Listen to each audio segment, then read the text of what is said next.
চিকেনটাকে প্রথমে ধুয়ে পরিষ্কার করে নিলাম, নিয়ে একটা মিক্সির জারের মধ্যে টমেটো, কাঁচা লঙ্কা, আদা, রসুন, চারমগজ, কাজু বাদাম দিয়ে একটা পেস্ট তৈরি করে নিলাম। সেই পেস্টটা দিয়ে আমি চিকেনটাকে ম্যারিনেট করে রেখে দিলাম।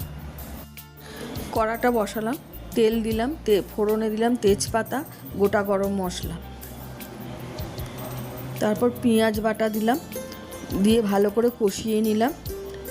কষানো হয়ে যাওয়ার পর চিনি দিলাম, ধনে গুঁড়ো, জিরে গুঁড়ো দিলাম, লঙ্কা গুঁড়ো, হলুদ গুঁড়ো দিয়ে ভালো করে কষিয়ে নিলাম।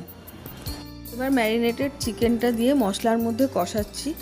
যদি আপনাদের ভালো লাগে রান্নাটা, সাবস্ক্রাইব করবেন, লাইক করবেন, শেয়ার করবেন।